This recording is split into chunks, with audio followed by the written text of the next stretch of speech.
Hello and good afternoon, everyone. I'm Shashi from the Samruddh Bharat Foundation, and I very warmly welcome you all to this discussion for the Trust. आज की इस चर्चा में हमारे साथ जुड़ रहे हैं लेनिन रघुवंशी जी.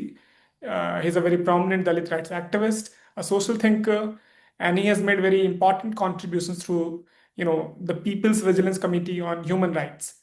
इनकी संस्था समाज के कमजोर और जो मार्जिनलाइज्ड तबके के लोग हैं उनके हक के लिए काम करती है. और इनके जो ग्रास रूट्स पे काम है इसके लिए इन्हें नेशनल इंटरनेशनल दोनों स्तर पे इन्हें रिकॉग्निशन मिला हुआ है. और इन सब के अलावा लेनिन जी एक ऑथर हैं. और आज की जो हमारी जो चर्चा है, उनकी एक किताब जो काशी जिसका टाइटल है, उस पे हम बात करने जा रहे हैं. तो पहले तो सर आपका बहुत स्वागत है इस डिस्कशन में. और हमारी जो डिस्कशन जैसे मैंने पहले बताया इस बुक पर ही सेंटर्ड रहेगी. तो पहले तो मेरा पहला सवाल यही है कि क्योंकि मैं खुद जैसे बताया मैं बनारस में रहा हूँ, तो I know that this city is romanticized as a place जहाँ टेम्पल्स हैं, घाट्स हैं. जो लोग आते हैं यहाँ पे तो they experience a very different and almost mystical kind of world, you know. लेकिन आपकी जो किताब है वो इससे इसको ट्रांसेंड करते हुए जो एक इसका एक इनविजिबल डायमेंशन है एक शहर का, तो उसको सामने लाती है. जहाँ पे आप जो दलित कम्युनिटीज हैं, जो सैनिटेशन वर्कर्स हैं, इनकी बाकी इनका जो नैरेटिव है, इनकी इनकी जो चर्चा है उसको आप you bring that to the fore. तो मेरा पहला सवाल ये है कि आप इन स्ट्रगल को एक पूरा मेन स्ट्रीम डिस्कोर्स में कैसे जोड़ के देखते हैं. इस पे आपकी क्या राय है?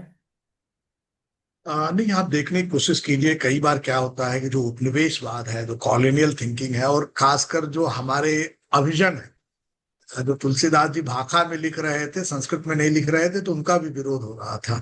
तो अभिजन है, उन्होंने केवल मंदिरों को, उनके संस्कृत को केवल आगे बढ़ाया। परंतु ये बनारस शहर, इफ यू लुक एट, एक तरफ दक्ष प्रजापति को मानने वाले लोग हैं। दक्ष प्रजापति क्या था? सुपरमैन, सुपरमैन था।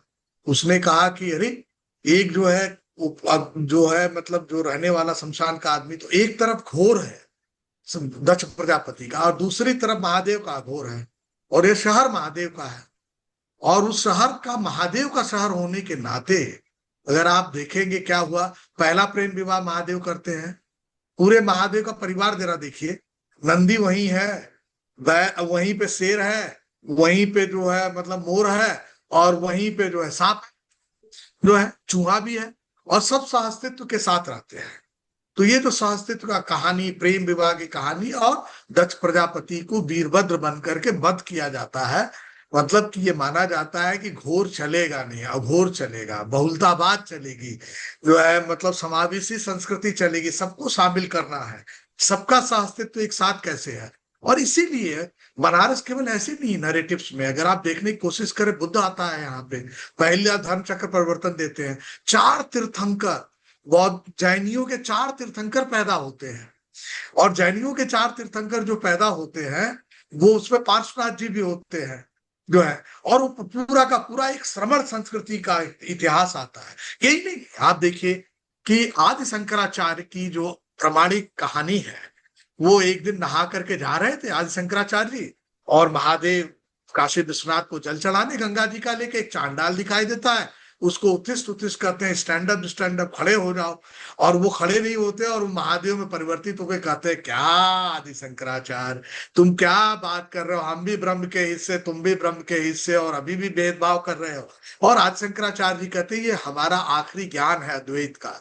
जो भी बहुत से कंट्रोवर्सीज के बाद, चीजों के बाद भी, आदि शंकराचार्य का ये आखिरी ज्ञान यहाँ महादेव उनको देते हैं। और इसी शहर में कबीर पैदा होते हैं।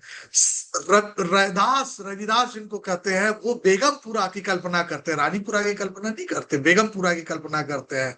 कबीर कहते हैं, एक चाम एक गुदा को बावन को सुधा, जो है हिंदू और मुस्लिम कट्टरपंथ को ललकारते हैं। सेन नाई पैदा होते हैं। और यहीं से रानी लक्ष्मीबाई जब जाती हैं, तो उनको जो संस्कार इस शहर का, महादेव की परंपरा का मिलता है, इस श्रमण संस्कृति का, समावेशी संस्कृति का, उसका असर ये होता है कि वो गौस खान को रखते हैं, झलकारी बाई को रखती हैं, और जो है साथ साथ जो है वो जो है डेथ पेनाल्टी को खत्म करती हैं अपने इलाके में, अपने राज्य में। जो है, और राज्य जो है महिला होकर के भी वो जो है नेतृत्व करती है और मुसलमान को भी इज्जत देती है। ये बनारस की बहुलता बात थी, और उसी के कारण गालिब जब आया तो उसको कहा कि हिंदुस्तान का काबा है, हम्म। हिंदुस्तान का काबा। अल-बरूनी ने भी कहा एक सब अल्लाह का सबसे खूबसूरत और पवित्र जगह है, शेख हाजी अली ने कहा, और गालिब ने यह भी कहा, 182 कविताएं चेहरे दिराग में लिखी, कहीं इसको दिल्ली की नजर न लग जाए, जो दिल्ली की जो केंद्रीकृत सेंट्रलाइज्ड वो थी। और देखिए, पूरा उसको बनारस एक केवल विचार है, काशी एक विचार भी है। अब विचार कभी नहीं मरता, गांधी जी ने भी ये बात कही थी, महात्मा गांधी ने, कि ये विचार नहीं मरता। और इसी किताब में लिखा है कि क्यों गांधी जी बारह बार बनारस आते हैं, भगत सिंह आते हैं, रविन्द्रनाथ टैगोर आते हैं, जो है आपके चैतन्य प्रभु आते हैं, जो है चंद्रशेखर आजाद आते हैं, और मदन मोहन मालवीय जो 3 बार कांग्रेस पार्टी के 4 बार अध्यक्ष रहे, और उन्होंने लाहौर और कलकत्ता में जो भाषण दिया, हिंदू महासभा बनाई और बनारस हिंदू यूनिवर्सिटी की स्थापना की। और पहली बार आके 1916 12 16 में स्वराज के बारे में गांधी जी बोलते हैं यहाँ पे, हिंद स्वराज के बारे में। तो ये शहर जो है भारत की जो बहुलतावाद है उसकी आत्मा है। जरा झंडे का आप सोचिए कि झंडे का जो चक्र है वो कहाँ से आया है? और जो है अशोक स्तंभ कहाँ से आया है?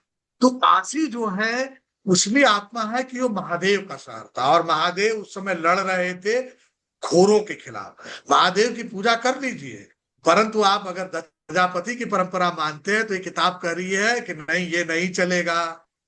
है गंगा माँ, माँ है, माँ को संस्कृति से जोड़ो, उसको कमाई का जरिया मत बनाओ। उसको कमाई का जरिया बना लिया। किसके राज्य में माँ गंगा जो है आज जो है एक जमाने में जो है राष्ट्रीय नदी घोषित हुई, जो है। तो आप केवल जो है धर्म को, और जब जो है जब इस्तेमाल करना शुरू करते हैं दिखावे के लिए, पर्यटन के लिए, तीर्थाटन को पर्यटन बदल दिया जो है। इसलिए मंडक उपनिषद ने कहा जो है कि ऐसी बोट पे आप बैठ गए हैं जब आप दिखावे बैठते हैं कभी भी डूब सकती है। दूसरा, यह विधवाओं की बात थी। विधवाओं को कहा, देखी तुम्हारी काशी भैया, देखी तुम्हारी काशी, आदि काशी, रंडी मुंडी राण खान की खासी। भारतेंद्र हरिश्चंद्र लिख रहे हैं 1857 के बाद है।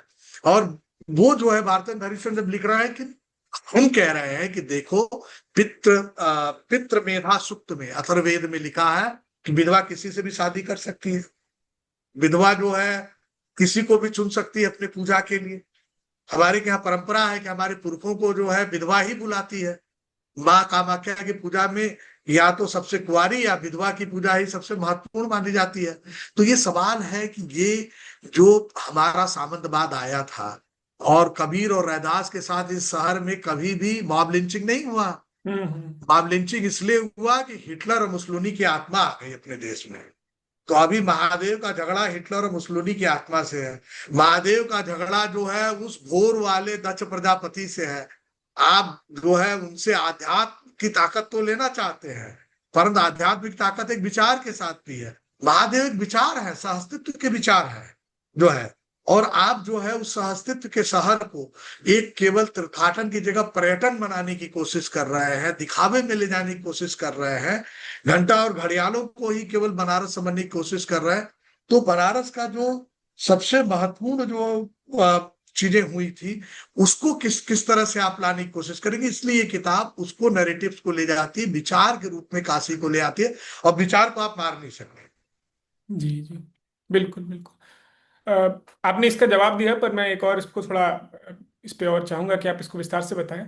तो आपने लगातार जो बताया कि काशी का जो इतिहास रहा है, हिस्ट्री पूरी रही है, वो एक सबको लेके चलने वाली इतिहास रही है, वो एक्सक्लूजनरी नहीं रहा है कि सारे, चाहे आप जो भी पंथ है जहाँ से भी आते हैं, आपको साथ में लेके आगे बढ़ने की है।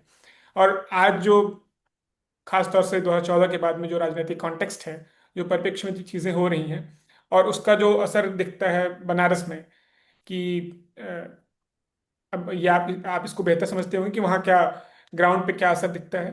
तो आप ये जो एक द्वंद्व है कि एक शहर की जो आप आत्मा कह रहे हैं, शहर की जो एक दर्शन कह सकते हैं, जहाँ वो इंक्लूसिविटी की बात करता है, सबको लेके चलने की बात करता है, और वहाँ एक ऐसी विचारधारा के रिप्रेजेंटेटिव हैं जो to its very core exclusionary हैं, जो मान के चलते हैं कि अ, लोग अलग अलग, पर्टिकुलरली हिंदू और मुसलमान, दो अलग एकदम एंटागनिस्टिक संबंध दोनों के बीच में है। तो इस द्वंद्व को आप कैसे देखते हैं? देखिए, द्वंद्व को हम लोगों ने बहुत अच्छी तरह से, मैं पहले अपना बैकग्राउंड बताऊं कि मैं कोई प्राइमरी स्कूल का पढ़ा हुआ आदमी हूँ, और मैं उसके बाद आयुर्वेदाचार करने चला गया बिल्कुल कांगड़ी में। तो हम्म। मैं आयुर्वेद वाला आदमी 2002 में, 2003 में हम बनारस सम्मेलन क्यों कर रहे हैं? बनारस सम्मेलन कर रहे हैं और कह रहे हैं कि ये शहर जो है पवित्र शहर है, परंतु बहुलतावाद का शहर है, और जो है समावेशी शहर है। क्योंकि उसी समय इराक वार होता है अमेरिकी साम्राज्यवाद द्वारा, और उधर जो है आप गुजरात हो चुका होता है। जी जी। तो दोनों का जो मिलन है, जो हम कह रहे थे कि जो कॉर्पोरेट फांसीवाद, उस समय तो हम नहीं देख रहे थे, ये हमको 2011 में दिखने लगा था। परंतु 2003 में हम 5,000 लोग निकलते हैं, साम्राज्यवाद मुर्दाबाद, ब्राह्मणवाद मुर्दाबाद, जातवाद मुर्दाबाद, सांप्रदायिकता मुर्दाबाद के नारे लगाते हैं।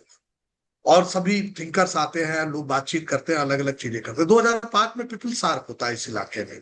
फिर 2014 में से पहले अन्ना हजारे का जो आंदोलन होता है, उस आंदोलन को यहां से बैठा हुआ मैं लिखता हूं कि देखिए, ये आंदोलन जयप्रकाश नारायण के बाद सबसे खतरनाक और जो है आंदोलन है, भारतीय लोकतंत्र के लिए षड्यंत्र करने वाला आंदोलन है। और खुला पत्र भेजता हूं अन्ना हजारे को, और उस समय मेरा एक छपता है कि मोदी हिटलर है, और साथ ही साथ जो है अरविंद केजरीवाल मुसलोनी है। अगर आप इसको जाएंगे, हिटलर, मुसलोनी, अरविंद केजरीवाल, और ये गूगल करेंगे लेनिन रघुवंशी, तो आपको दिखाई देगा। ये क्यों? ये महादेव का जो विचार था, कोई और विचार नहीं। महादेव का विचार, श्रमण संस्कृति का विचार, काशी की परंपरा का विचार। परंपरा में भी अपरंपराएं होती है, तो जातवाद हमारी अपरंपरा थी, औरतों के साथ हम जो भेदभाव करने लगे वो अपरंपरा थी। हिंदू मुसलमान मिल के साथ रहते थे, जो है शेख हाजी अली को जब नवाब बुलाता और दिल्ली बुलाती है, वो कहीं नहीं जाते, वो कहते हैं कि यहाँ का हर ब्राह्मण राम लक्ष्मण के जो है संतान है, और ये अल्लाह की इबादत की सबसे खूबसूरत जगह है। शेख हाजी अली यही रह जाते हैं ईरान से आकर के लोग इसलिए करते हैं। इसको बात समझने की कोशिश कीजिएगा कि ये पूरी की पूरी 1836 में आप देखिएगा कि हम बता रहे हैं कि हम मॉब लिंचिंग कभी कबीर के साथ, रैदास के साथ नहीं, वो आज शायद हो सकता था, क्योंकि हिटलर और मुसोलिनी को लाए गुरु गोलवलकर साहब, साफ साफ वो भी पढ़े थे बनारस हिंदू यूनिवर्सिटी में। अच्छा हुआ कि यहाँ से ले गए रेडवार साहब उनको यहाँ पे। अब वो गुरु गोलवलकर साहब जो ला करके जो बंच ऑफ थॉट्स बनाते हैं और जो चीजें करते हैं, वो हमारी सोच नहीं है, हिटलर मुसोलिनी की सोच है। ठीक उसी तरह जैसे मेरे पिताजी की सोच जो है कार्ल मार्क्स और जो है लेनिन यूरोप से आते हैं, वहां क्रांति करते हैं, मजदूरों के साथ खड़ा होते हैं, मजदूरों को दबाने वाली जो परंपरा थी, हिटलर और मुसोलिनी फांसीवाद करने वाले, वो ले आते हैं गुरु गोलवलकर साहब। तो ये जो दोनों शहर में आते हैं, और जो सबसे बड़ी समझिएगा कि हम लोगों ने विरोध क्यों किया कि ये जो द्विराष्ट्रवाद है, सावरकर साहब जो ले आए थे, और जब कांग्रेस लड़ रही थी उपनिवेशिक भारत के अंदर 1933-36 का जो इलेक्शन होता है, तो आप उस इलेक्शन में जो है हिंदू महासभा और वो मिलके लड़ रहे थे, मुस्लिम लीग, और सिंध में 1939 में पाकिस्तान बनाने का प्रस्ताव पारित किए थे। क्योंकि ना उनके राजे, हमारे राजे और रजवाड़े, और उनके नवाब और जो लोग और बादशाह, वो चाहते थे कि सब कुछ बवा जो है लूट लिया जाए। और दूसरी तरफ जो है, जो औरंगजेब जो कट्टरपंथी मुसलमान था, वो औरंगजेब के समय हमारी इकोनॉमी 35% थी, और जो है उसको लूटने के लिए ईस्ट इंडिया कंपनी आती है, जो है उपनिवेशवाद लेकर के। अब जो लोग भाई पेंशन उनसे लिए हैं, पैसा उनसे लिए हैं, उनके सिद्धांत पे चले हैं, देश को कमजोर करने के लिए चले हैं 1857 के गदर के बाद। हाँ, बहादुर शाह जफर कह रहा मुझे 2 गज जमीन दे दो हमारे मातृभूमि में, और दूसरे गद्दारी कर रहे थे। तो वो आकर के उनको क्या है, जैसे हिटलर ने बाइबर को कब्जा करने की कोशिश की और बाइबर को कर नहीं पाया, इसी तरह जब तक आप काशी को कब्जा नहीं कर लोगे, तब तक जो है आप जो है पूरा सनातन के अलग अलग विचारधाराएं हैं, जो वो सनातन शब्द भी बुद्धिज्म ने दिया है, तो वो जो पूरी भारतीय संस्कृति की जो विचारधाराएं हैं, उसको आप कब्जा नहीं कर सकते हो। इसलिए क्या वो यहाँ आए हैं। परंतु आपको एक अलग बात बता दें, भले ही कब्जा हो जाए, परंतु जो 20% पॉलिटिकल हिंदू था है, वो अभी 16% हो गया है, 14% घट गया है। इलेक्शन में आपको परिणाम दिख रहा है। और आप अंदाज लगाने की कोशिश कीजिए, सब मिनिस्ट्री इलेक्शन कमीशन के बाद भी दिख रहा है, ये महादेव का प्रताप है। और सवाल ये है कि ये सीधे सीधे ये लोग जो है डच प्रजापति वाले हैं, ये हम्म। हिटलर वाले हैं, ये मुसोलिनी वाले हैं, महादेव जी को तो इस्तेमाल कर रहे हैं। जी। जो है जो है कबीर के साथ ये थोड़ी खड़े हैं, रैदास के साथ थोड़ी करे हैं। जो है तो हमको लगता है कि ये जो बाइनरी जब आप खड़ा करते हैं, तो एक आप जो है ऐसा राष्ट्रवाद बनाते हैं जो धर्म के आधार पे होता है, जो ब्रिटिश उपनिवेशवाद चाह रहा था और आज अमेरिकी साम्राज्यवाद चाह रहा है। तो आप किसकी तरफ है, ये जनता देखती है। किताब उस तरफ ये सवाल उठाती है कि हम असली बनारस को भी समझ सकें। कई बार क्या होता है कि धर्म का विरोध करते करते, व्लादिमीर इलिच लेनिन ने कहा है कि जब आप धर्म का विरोध करते करते ईश्वर का विरोध करने लगते हैं ना, तो पुरोहितवाद को और मजबूत करते हैं। तो आपको जो है उसकी उसकी असली परिभाषा आपको देनी पड़ेगी। जो है एक्चुअली महादेव जो है सर्वहारा के जो है नायक है, जो है मजदूरों के नायक है, गरीबों के नायक है, बुनकरों के नायक है। इसलिए किताब शुरू में ये नहीं कहती, घाट दिखाती है, परंतु जो है मतलब मंदिर नहीं दिखाती, विधवा दिखाती है, बुनकर को दिखाती है, सफाई कर्मी को दिखाती है, जो इस शहर को सस्टेन रखते हैं, जिसके कारण ये शहर अच्छा तीर्थाटन का केंद्र बनता है। परंतु अगर आप उनकी आवाज को नहीं सुनेंगे और उनकी सुविधाएं नहीं सुनेंगे, उनकी आवाज नहीं आएगी, और अगर आप महादेव की पूरी अघोर की परंपरा को ही दबा देंगे, कबीर को दबा देंगे, रैदास को दबा देंगे, हिटलर और मुसोलिनी की आत्मा को यहाँ ले आएंगे, तो जो है वो तो द्वंद्व चलेगा। और काशी किताब उसी द्वंद्व को आगे ले जाने के लिए खड़ी हुई है। और इसलिए हम कोई कॉरिडोर की बात नहीं करते, हम कुछ ही अभी आज की बात नहीं, हम मुंडक उपनिषद की बात करके खत्म करते हैं, क्योंकि हम उसको बहुत पॉलिटिकल जार्गन में ले जाने की कोशिश नहीं करते, हम उससे डीप ले जाने की कोशिश करते हैं कि आप जो है इसकी आत्मा को मारने की कोशिश कर रहे हैं, लेकिन विचार और आत्माएं कभी मरती नहीं है, और वो जिंदा रहती हैं, और कहीं ना कहीं से फिनिक्स के रूप में फिर से निकलेंगे और आपको तबाह कर देंगे। जी जी। अभी आपसे बात कर रहा था तो आपने बताया कि आपके पिताजी पर और आप पर भी मार्क्स और लेनिन का प्रभाव था, उनके विचार का। और आई थिंक आपके जो नाम है, is it a reflection of that? तो जो एक हम देखते हैं जनरली, जो लोग बात करते हैं कि हम मार्क्सवाद में और धर्म में लोग एक देखते हैं कि एक फंडामेंटल लेवल पे कॉन्ट्रडिक्शन है, लेकिन हम बाकी कई कॉन्टेक्स्ट में देखते हैं, जैसे कि पॉलो फ्रायर हो गए या फिर हो गए जोसेफ डेसमंड टुटू, जहाँ धर्म और जो मार्क्सवाद है दोनों के पहलू एक साथ आते हैं, और एक ब्रॉडर जिसको कहते हैं लिबरेशन थियोलॉजी, उसकी बात होती है। तो क्या काशी के संदर्भ में और जो आपने बातें की, हम एक ऐसे लिबरेशन थियोलॉजी?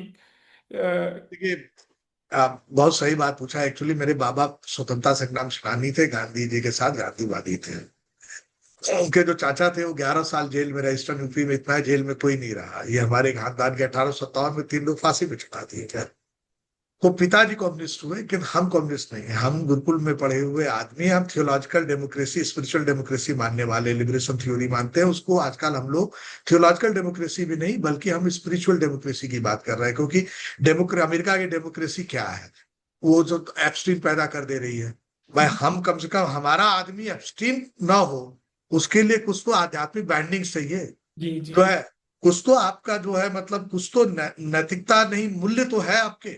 नैतिकता तो एक फ्यूडल अंडरस्टैंडिंग है कि मूल्य जो आते हैं वो जो है हमारी हमारी कॉग्निटिव में सब कुछ खराब नहीं था। आप सोचने की कोशिश कीजिए, बनारस में 3,300 मंदिर है, 1,388 जो है मस्जिदें हैं, 12 चर्च है, 3 जैन मंदिर है, 9 बुद्धिस्ट मंदिर है, 3 सिखों के मंदिर है। अब इतना ज्यादा हिंदू और मुसलमानों की ये जगहों वाली है दुनिया में। जो है तो अभी काशी तो एरेजुलम को समझा सकती है, काशी और मक्का और मदीना को जो है बता सकती है कि काहे लड़ रहे हो भाई। जो है काशी कभी नहीं लड़ी है। जो है तो अब सवाल है कि काशी जो है, हम लोग लिबरेशन थ्योरी जो पाउलो फेरो वाला, मेरा पूरा काम पीवीसीएचआर का पाउलो फेरो की अंडरस्टैंडिंग के ऊपर है। जो है और हम किसी पॉलिटिकल पार्टी के साथ नहीं रहे, परंतु फ्रीडम स्ट्रगल में जो कांग्रेस और भगत सिंह और इन लोगों का जो पूरा फ्रेंडली कॉन्ट्राडिक्शंस के साथ ये एक रहे, और कुछ लोग जो है ब्रिटिश उपनिवेशवाद के खिलाफ नहीं लड़े हैं, तो उनके साथ तो कहीं ना कहीं जो है शत्रुतापूर्ण अंतर्विरोध तो है हमारा। जो है और वो हमारे धर्म को छीनना चाहते हैं, हमारे प्रतीकों को छीनना चाहते हैं, वो हम कैसे होने देंगे। जो है कि हमारे प्रतीकों को और धर्म को जो है छीन लेंगे, क्योंकि वो हमने नहीं पैदा किया है। जो हमने हमने मंडप उपनिषद नहीं लिखा है, हमने जो है मतलब अथर्ववेद नहीं लिखा है, जो है हम ये ग्रंथ पहले लिखे गए हैं, और उन ग्रंथों में वो बातें हैं जो है समावेशी संस्कृति और चीजों को। तो हमको लगता है कि ये पूरी की पूरी जो चीजें यहाँ बुद्ध जब कह रहे हैं यहाँ पे, जीसस से 500 साल पहले बोल रहा है कि घृणा से घृणा नहीं खत्म होता, जो है प्यार से खत्म होता है, और यही आध्यात्मिक नियम है। तो हमको कहीं ना कहीं उस चीज को रिक्लेम करने की जरूरत है। तो काशी किताब वो रिक्लेम भी करती है, जो है काशी किताब जो है किसी राजनेता के भी खिलाफ नहीं है, परंतु अगर कोई राजनेता उसके खिलाफ है या कोई पॉलिटिकल पार्टी उसके खिलाफ है, तो भाई बट नेचुरल देश की जन भारतीय संस्कृति में विश्वास रखने वाले, उनको मोहब्बत करने वाले, प्यार करने वाले, और सनातन को प्यार करने वाले, श्रमण संस्कृति को प्यार करने वाले कैसे उसको देखते हैं, वो उनके उनको तय करना है। जी जी। अ, धन्यवाद सर। अभी आगे बढ़ते हुए हम कुछ एक दो जो स्पेसिफिक पॉइंट्स हैं उन पे बात करेंगे। तो हम जानते हैं कि जो बनारस की साड़ी होती है काफ़ी उसको एक लग्जरियस सिंबल माना जाता है। लेकिन हम ये भी जानते हैं कि जो लिबरलाइजेशन हुआ 1991 के बाद, उससे जो वहाँ के बुनकर हैं उनकी आर्थिक स्थिति काफ़ी एक खराब रही है। कई जगह पे तो भुखमरी की भी घटनाएं सामने आती हैं, उनके बारे में सुनने को मिलता है। तो आगे बढ़ते हुए एक सस्टेनेबल मॉडल आपके हिसाब से क्या हो सकता है जो। ये सस्टेनेबल मॉडल इसमें दिया है इस किताब में, जो है, और हम लोगों ने भी और शुरू भी किया था। हम आपको बताएं बनारसी साड़ी के ऊपर भी क्यों अटैक है। 1960 से पहले इसके मालिक जो थे ना वो मारवाड़ी थे, और बनाने वाले मुस्लिम थे। हम्म। अब जो 1960 के बाद जो है कुछ मुस्लिम गद्दीदार हो गए, ट्रेडर्स हो गए, हम्म। वहीं से लड़ाई शुरू हुई, दंगे का इतिहास शुरू हुआ। परंतु जब हम मनमोहन सिंह जी की सरकार में, शहीदा हमीद दो तीन तीन बार आती है बनारस, प्लानिंग कमीशन के मेंबर होते हैं, और वो आकर के बुनकरों की पूरी स्थिति देखती है। मैंने देखा है, खून बेचते हैं बुनकरों को, देखा है, उनको चीजें दी है, वो चीजें रोकी गई, चीजें हुई। परंतु सवाल है कि फिर उसको हिंदू मुस्लिम नजरिए से आप देखेंगे। जो क्लस्टर स्कीम चल रही थी उसको मजबूत करने की जरूरत है, केवल प्रचार करने की जरूरत नहीं है। यहाँ पे हैंडलूम का वो सेंटर भी बना, म्यूजियम भी बना, और उसमें पूरा इस किताब में एक चैप्टर है। उस चैप्टर में वो दिया गया है कि भाई डेमोक्रेटिक कैपिटलिज्म कैसे क्रिएट किया जा सकता है, जो है किस तरह से जो है उनको आधार दिया जा सकता है।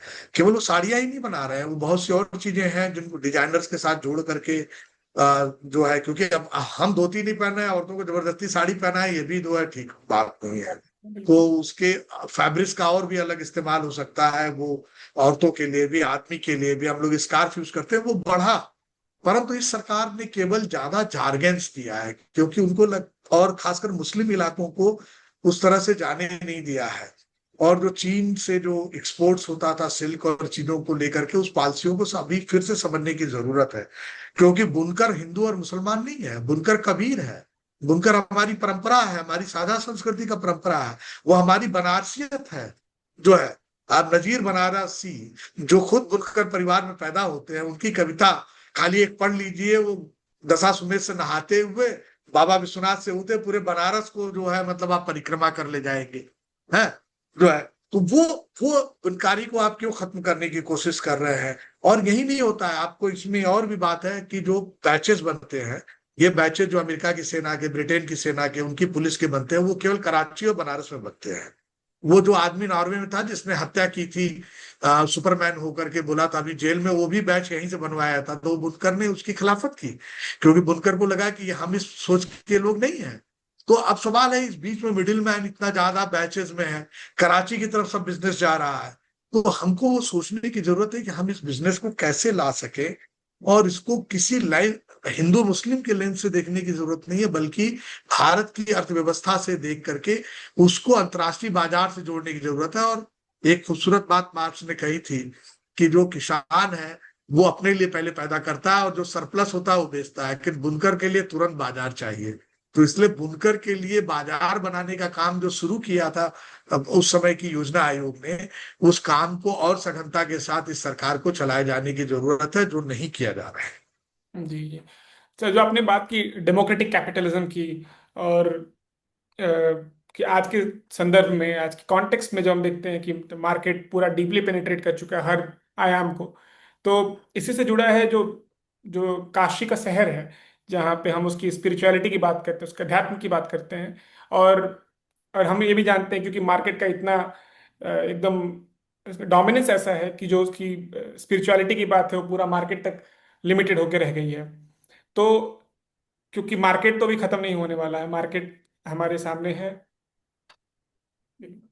तो ऐसे कॉन्टेक्स्ट में एक डेमोक्रेटिक कैपिटलिस्ट वांटेज पॉइंट से हम इस अध्यात्म को बचाए रखने की या इसे आगे बढ़ाने की, हम इसे कैसे सोच सकते हैं, कैसे इसको आगे और बढ़ा सकते हैं, एडवोकेट कर सकते हैं। मैं यही कहा, देखिए बारबरा एक अमेरिकन थिंकर ने कहा democracy prefers market, market doesn't prefers democracy. तो ये बात रखिएगा कि मार्केट कहीं डेमोक्रेसी को खत्म न कर दे। और हम्म। अभी देखिए ना, जो बचा कुचा पूंजी, जो जो न्यू लिबरल पॉलिसीज थी है, वो चाहते हैं कल्चर ऑफ साइलेंस एंड इम्पिनिटी। और पेट्रियार्की वाले और कास्ट सिस्टम वाले भी चाहते हैं कल्चर ऑफ साइलेंस विथ इम्पिनिटी। दोनों की री मैरिज हो गई और जी। 2014 के बाद खेला हो रहा है कारपेट फासिज्म का। तो हमको जो है, हम समाजवाद वाले आदमी नहीं है, हमारा नाम भले ही ले लेना, हम चाहते हैं डेमोक्रेटिक कैपिटलिज्म बने। डेमोक्रेटिक कैपिटलिज्म में क्या है कि मार्केट का जो वो हिस्सा है वो चाहे कि डेमोक्रेसी कैसे रहेगी, और डेमोक्रेसी को रहने के लिए स्पिरिचुअलिज्म कराना बहुत जरूरी है। क्योंकि अगर आप स्पिरिचुअल नहीं तो वैल्यूज कहाँ से आएंगे भाई। हम जैसे बहुत बड़े पैट्रियार्कल मतलब पैट्रियार्की के खिलाफ लड़ने वाले आदमी नहीं थे, पर हम काली जी की पूजा करते थे। काली जी की पूजा में हम देखते थे कि भाई औरत के साथ अपमान नहीं करना है। पुरुष लोगों का जब अहम खत्म होगा, काली जी के पैर के नीचे महादेव है, जब खत्म होगा तभी जो है युद्ध खत्म होगा, तभी अत्याचार खत्म होगा। तो ये बात हमको शुरू से सब बताई गई, गुरुकुल में बताई गई। अब मेरे दिमाग में जो ये आध्यात्म की बात थी, वो मैं कभी किसी औरत को कभी गाली नहीं देता था, कभी बातचीत नहीं करता था। धीरे धीरे औरतों को पढ़ना शुरू किया, कमला वसीम जी को पढ़ा। आज मैं एक तरह से मतलब ट्रू भी फेमिनिस्ट हूँ जो है। तो सवाल है कि अगर आध्यात्म को आप नहीं बचाएंगे, और जो है वो तो क्या है, बाजार तो उसका भी तीर्थाटन को पर्यटन बना देगा, उसको बेच लेगा, हर चीज बेच लेता है। तो सवाल है कि मूल्य बिकेगा। कुछ चीजें हैं, केंद्र में माल मशीन और मुद्रा ना आ जाए, केंद्र में जो है इंसान रहे, पेड़ पौधे और पर्यावरण और जानवर रहे, जो सजीव चीजें हैं वो केंद्र में रहे, और माल मशीन मुद्रा परिधि में रहे। ये जो बैलेंस है जब तक नहीं बना रहेगा तब तक ठीक नहीं है। और यही डेमोक्रेटिक कैपिटलिज्म, उसके लिए रूल ऑफ लॉ चाहिए, इंस्टीट्यूशन चाहिए, उसके लिए ह्यूमन डिग्निटी चाहिए, कंपेशंस चाहिए, उसके लिए रेजिलियंस चाहिए। इसीलिए किताब कहती है कि अगर आप रेजिस्टेंस कर रहे हो और उसमें कंपेशन नहीं है तो क्रुएलिटी है, और परंतु अगर आपके पास कंपेशन है और रेजिस्टेंस नहीं है तो सरेंडर है। जी सर। अ, धन्यवाद सर। और जैसा कि आपने अभी बोला भी, और किताब में भी एक महिलाओं के संघर्ष पे काफी आपने उस पर ड्वेल किया है। तो मेरा सवाल यही है कि मतलब काशी, क्योंकि भले ही हम बात करते हैं कि यहाँ एक समावेशी माहौल रहा है, इंक्लूसिविटी की बात है, पर जो उसका एवरीडे फंक्शनिंग है उसमें, Kashi is not unique one of thing, it's not an exception. ये तो जनरली हर जगह ऐसा नियम है कि उसके फंक्शनिंग में एक पेट्रियार्कल स्ट्रक्चर होता है और बाकी चीजें चलती रहती हैं। तो अब ये भी सवाल मेरा वही, आपकी जो आपने बात कही डेमोक्रेटिक कैपिटलिज्म की, तो हम ये देखते हैं कि जो ये कह सकते हैं कि जो एक प्रिमॉर्डियल चीजें हैं, चाहे कास्ट की हो, चाहे वो पेट्रियार्की की हो, वो हम ये भी देखते हैं कि कैपिटलिज्म के साथ काफी उसका बढ़िया नेक्सस हो जाता है और उसको रीइंफोर्स करता है। तो हाँ, ऐसे अब में, इसलिए कि हाँ, तो मेरा ये सवाल है कि अगर हम ये बात करते हैं तो ये जो प्रॉब्लमेटिक जो एलिमेंट है, इसको हम काशी कॉन्टेक्स्ट में या इन जनरल कॉन्टेक्स्ट में कैपिटलिज्म के साथ चलते चलते कैसे इस इन इशू से कैसे डील करें कि ये खत्म हो और एक ब्रॉडर प्रोग्रेसिव रास्ता हम तय करें अपने लिए, देश के लिए। अब आप देखिए कि अगर जो है new liberal have and have nots के बीच में ज्यादा फर्क करता है, वो डेमोक्रेटिक कैपिटलिज्म नहीं है। उसने किसके साथ अलायंस किया है? कास्ट बेस्ड पैट्रियार्कल सिस्टम के साथ, और यही कारपेट फासिज्म है।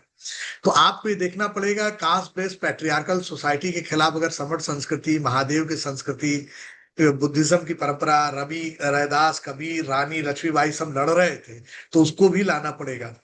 जी। उनको लड़ने के लिए। दूसरी तरफ क्या है कि हमें न्यू लिबरल्स के खिलाफ भी लड़ना है।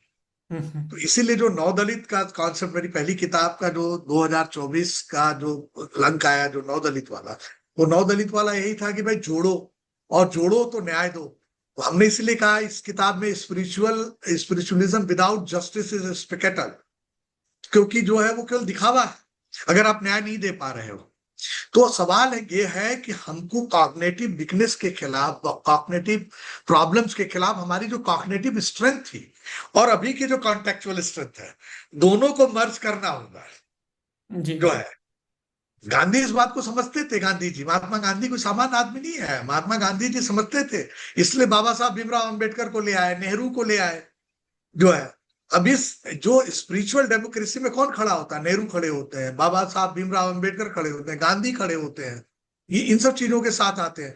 कभी भगत सिंह नास्तिकता लिख रहे हैं, परम जो है मतलब जनेऊ पहनने वाले जो है, और आप हमेशा इलेक्शन जीत जाने वाले और सुबह शाम पूजा करने वाले चंद्रशेखर आजाद को गाली नहीं देते ना। जी। जो है, तो दोनों का बीच का वो चीजें चीजों को समझना पड़ेगा। जो है, अब आप सोचिए इस किताब में जो यूथ की हमने बात लिखी है, यहीं से उस समय वो लड़की जीती नहीं थी चुनाव, जेएनयू जाके जीतती है। और जेएनयू को क्या आ गया कि जय भीम और जय जय मीम जो है मतलब एक साथ करना पड़ा, लाल सला। जी। जो है, जो है, क्योंकि सबको मिलना पड़ेगा, जोड़ना पड़ेगा, हमारा फ्रेंडली कॉन्ट्राडिक्शन रहेगा। जो है, अगर मैं जो हूँ एक गांधीयन अम्बेडकरिस्ट आदमी हूँ, तो मेरा फ्रेंडली कॉन्ट्राडिक्शन जो है कम्युनिस्टों के साथ रहेगा। जो है, परंतु आरएसएस के साथ शत्रुतापूर्ण रहेगा। तो हमको तो एक एकता करनी पड़ेगी, ऐसे कैसे हो जाएगा? जो है, अब हम जबरदस्ती, मैं इस देश का जो है एक इलीट प्रोग्रेसिव आदमी हूँ, कि इलीट भी हूँ, तो मैं तो खुल के कह रहा हूं मैं हूँ। जो है, और मैं तो एकदम नहीं चाहूंगा कि जो है हमारा अस्तित्व खत्म हो जाए। तो हम चाहते हैं कि भाई फांसीवाद हमारा दुश्मन है, कॉर्पोरेट फांसीवाद हमारा दुश्मन है, उसके खिलाफ लड़े। हमको सब पूंजीपतियों को नहीं खत्म करना है। बजाज जिस तरह सोचते हैं, जिस तरह टाटा सोचते हैं, बिरला सोचते हैं, हाँ, आज भी गोयनका पत्रकारिता में सम्मान दे रहे हैं, सब जगह इन्फ्लुएंस हो रहा है, इन्फिल्ट्रेशन हो रहा है। जो उनका ये चीजें थी, अगर कल अंबानी बदलते हैं तो अच्छी बात है, नहीं बदलेंगे तो जनता बदल देगी। सबका समय आता है, लोकतंत्र है। तो ये ये चीजें बहुत जरूरी है कि कॉग्निटिव में जो खराब चीजें वो म्यूजियम में रखिए, पर जो जी। अच्छी चीज है उसको ले आइए। परंतु क्योंकि कोई नहीं समझेगा, अरे विधवाएं बहुत अच्छी थी, कार्ल मार्क्स कह रहे थे, यूरोप कह रहा था, लोग कहेंगे वेस्ट का थॉट प्रोसेस है। आप कहेंगे अथर्ववेद कह रहा है, आदमी पागल हो जाएगा, हाँ कह रहा था।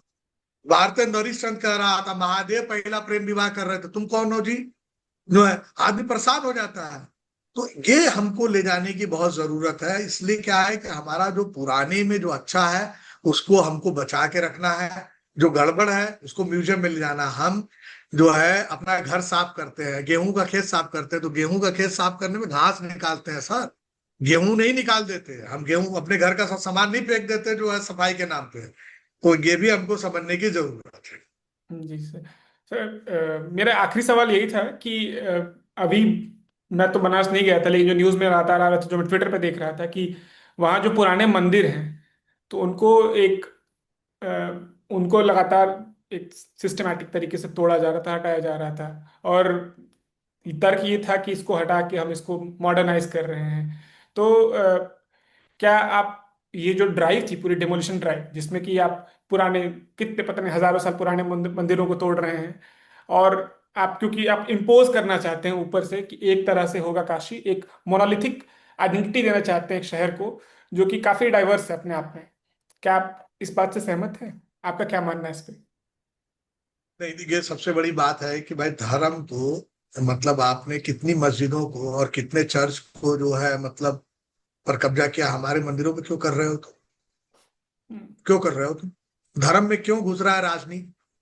हम नीत हम और धर्म को भी नीत बनानी है, राजनीति में नहीं घुसना है। जो है, ये सीधा सीधा जो है हमारी उपनिवेश उपनिषद और वेदों की समझदारी है। तो सवाल यह है कि उस समय जब ये मंदिर बन रहा था, कॉरिडोर बन रहा था, तो उस समय किसी भी धार्मिक आदमी को शामिल और धार्मिक संस्थाओं को शामिल नहीं किया गया। तो उनको पता ही नहीं था कि मंडन मिश्र और आदि शंकराचार्य के साथ हुआ था। और ये केवल मंदिर नहीं है बाबा विश्वनाथ का, ये दरबार है। अभी हमसे कोई कह रहा था, हम तो नहीं मानते, कह रहा था कि जब से देखिए बाबा का टूका है तब से कोरोना से लेके सब कुछ हो रहा, पनौतियां चल रही है। हम नहीं मानते, परंतु जो दिख तो रहा है प्रभु। अब वो प्रकृत पुरुष वाला नियम है और उसकी पूजा है, और हर आत्मा अब कभी भी ऊर्जा मरती नहीं है। तो कहीं ना कहीं इन्होंने तो जो है ध्वंस करके उसका बाजारीकरण करने की कोशिश की है। और बाबा बाजार वाले आदमी नहीं, अघोर आदमी है। अघोर का मंदिर अघोर से बनता है। राम जी का मंदिर घोर है, जाके घोर बनाइए, कौन मना कर रहा है आपको? है। अब बाबा विश्वनाथ का मंदिर जो है घोर का मंदिर घोर बनाइएगा, तो जो है ये नहीं चलेगा। वो गड़बड़ी हुई है, और उस गड़बड़ी का जो है अब हो चुका है, विरोध भी हुआ। परंतु हमने उसमें इसलिए मंडक उपनिषद को लाए हैं। मंडक उपनिषद कहता है कि जब आप दिखावा करते हैं धर्म का, जो है, तो आप ऐसी नाव पे चढ़ चुके हैं, वो कभी भी डूब सकती है। जो जिसमें जो है आपके पास वो भी नहीं है, और एक तरफ तरफ तूफान भी आ रहा है, तो कभी भी डूब सकता है। तो इस तरह की खतरनाक स्थिति में हम लोग गए हैं, और हमें लगता है कि वो दुर्भाग्यपूर्ण था। और इस मामले में विश्वनाथ कॉरिडोर से अच्छा जो है विंध्याचल का कॉरिडोर इसलिए ठीक ठाक बना और सिस्टम्स के साथ रहा, क्योंकि उसको जो है बनाने में वहां के बंडों को और लोगों को शामिल किया गया। उनका भी बहुत सा नुकसान हुआ, ऐसा नहीं है। परंतु सवाल है कि आप जो चीजें कब्जा की गई थी उनको आप तोड़ते। जो मंदिर थे, मंदिरों को तोड़ने की जरूरत नहीं थी। हम कह रहे हैं कि वहां पे चाट की दुकान खोलने की क्या जरूरत है? बाबा विश्वनाथ के इलाके में दुकान खोलने की क्या जरूरत है? दुकान बाहर नहीं बन सकता है, जो है। आप सिंगापुर को देखिए ना, सिंगापुर ने अपनी स्ट्रक्चर्स को नहीं तोड़ा, बार्सिलोना ने नहीं तोड़ा, बाहर शहर को बसाया। वो बनाया जा सकता था, और हम लोग 2014 में भी ये बात कह रहे थे कि इसको न छेड़ा जाए, परंतु छेड़ दिया गया।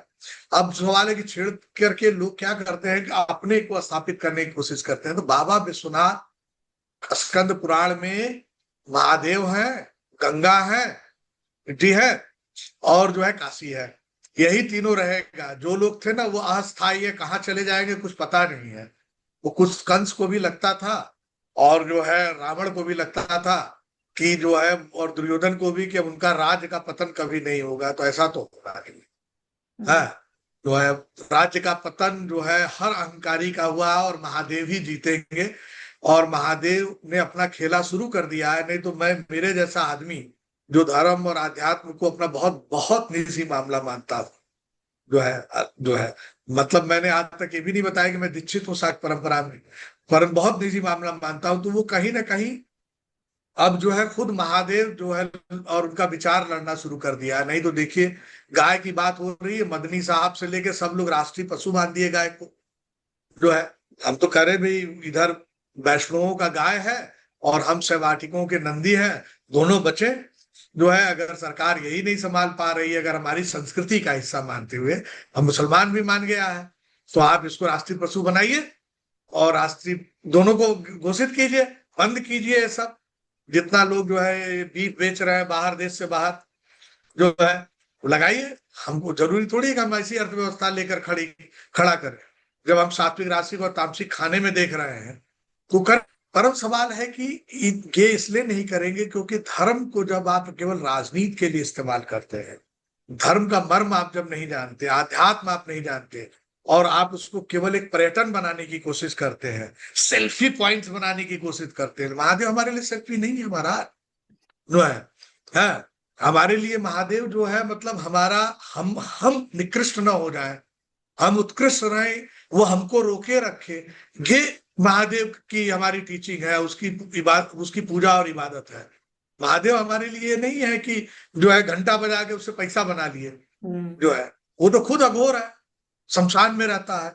तो हमें लगता है कि अब महादेव ने शुरू किया है, और इन लोगों ने जो कुछ भी किया, व्यवस्थित करने की जगह तोड़ फोड़ जो किया है, वो ना तो ये एक तरह की अपसंस्कृति है, और जो जात व्यवस्था थी, पितृसत्ता थी, जो खास करके ये जातवाद किया गया, ये चीजें जो थी, या फांसीवाद है, या हिटलर मुसोलिनी की आत्मा जो लोग लाए, ये अपरंपरा है। तो हम अपरंपरा के भी खिलाफ है, हम अपसंस्कृति भी खिलाफ है। हम चाहते हैं कि असली भारतीय संस्कृति और भारतीय परंपरा, सनातन परंपरा, सनातन संस्कृति इस देश में स्थापित हो। बहुत बहुत धन्यवाद सर, ये हमसे जुड़ने के लिए और इस चर्चा में पार्टिसिपेट करने के लिए। और काशी पे मेरी भी काफ़ी समझ मतलब है, काफ़ी बेहतर हुई आपकी आपसे बात करके। और मैं उम्मीद करता हूँ कि जो हमारे दर्शक हैं उनको भी काफ़ी कुछ सीखने मिलेगा एक शहर के बारे में जिसे वो शायद उतने बेहतर तरीके से नहीं जानते हैं। तो thank you so much for joining us.